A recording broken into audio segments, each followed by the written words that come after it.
নমস্কার বন্ধুরা, আজকে আমি বানাচ্ছি চাল পটল। তো কিভাবে বানাবো চলো দেখে নেওয়া যাক। পটলগুলো প্রথমে এইভাবে লম্বা লম্বা করে কেটে আমি হলুদ নুন মাখিয়ে রেখে দিয়েছি। আর গোবিন্দভোগ চাল দিয়ে করব, যেহেতু চালটাকে ধুয়ে আমি জল ঝরিয়ে রেখে দিয়েছি। এবার তেলের মধ্যে পটলগুলো ভালোভাবে ভেজে নেব, লাল লাল করে ভেজে তুলে নেব। ভেজে তুলে নিয়েছি। ওই তেলেই আমি এলাচ, দারচিনি আর একটা তেজপাতা ফাটিয়ে ফোড়ন দেব। এখানে চাইলে কাজু কিশমিশও দেওয়া যেত, আমি দিইনি। তো এর মধ্যে আমি মশলা দিয়েছি আদা, জিরে, ধনে, টমেটো, কাঁচা লঙ্কা আর কিছুটা পরিমাণ মতো চিনেবাদাম পেস্ট। তো এটা তেলের সাথে ভালোভাবে নাড়তে হবে, অনবরতই নাড়তে হবে, যাতে বাদাম দেওয়া আছে যেহেতু কড়াইয়ের মধ্যে না লেগে যায়, না পুড়ে যায়।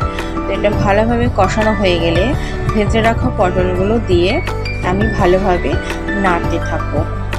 পটলের মধ্যে মশলাগুলো ঠিকঠাক যেন প্রবেশ করে যায়। তো ভালোভাবে নাড়াচাড়া হয়ে যাওয়ার পরে ভিজিয়ে রাখা জল ঝরানো গোবিন্দভোগ চালটা আমি এর মধ্যে দিয়ে দেব।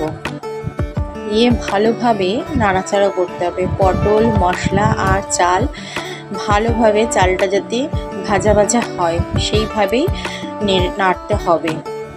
তো আমি স্বাদ অনুসারে এখানে লবণ দিয়েছি, এই লবণটাকেও ভালোভাবে মিশিয়ে নিচ্ছি। এখানে আমি চিনি দেব, চিনিটা একটু বেশি পরিমাণেই যাবে, কারণ এটা চাল পটলটা একটু মিষ্টি মিষ্টি হবে, তার জন্য চিনিটা একটু বেশি পরিমাণে দিতে হবে, স্বাদ অনুসারে দিতে হবে। তো চিনিটাকেও ভালোভাবে মিশিয়ে নিচ্ছি।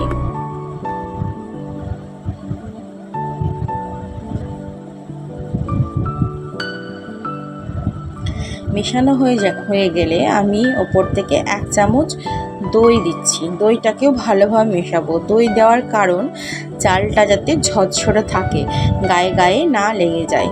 এখন আমি ওপর দিয়ে গরম মশলা দিচ্ছি। গরম মশলাটাকেও ভালো মতো মিশিয়ে নেব। মিশিয়ে নেওয়ার পরে আমি এখানে 1 চামচ ঘি অ্যাড করব। ঘিটাকেও ভালোভাবে চাল পটলের মধ্যে, মশলার মধ্যে ভালোভাবে মিশিয়ে নেব। মিশিয়ে নেওয়ার পর আমি গরম জল করে রেখেছিলাম, সেই গরম জলটা পরিমাণ মতো এর মধ্যে দিয়ে দিতে হবে। দিয়ে ভালোভাবে নাড়াচাড়া করে ঢাকা দিয়ে দিতে হবে লো ফ্লেমে। আর ভালোভাবে মাঝে মাঝে দেখতে হবে ঢাকনা তুলে যে হয়েছে নাকি।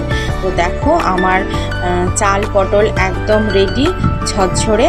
চাইলে তোমরা উপর থেকে 1 চামচ ঘি আরও বেশি দিতে পারো।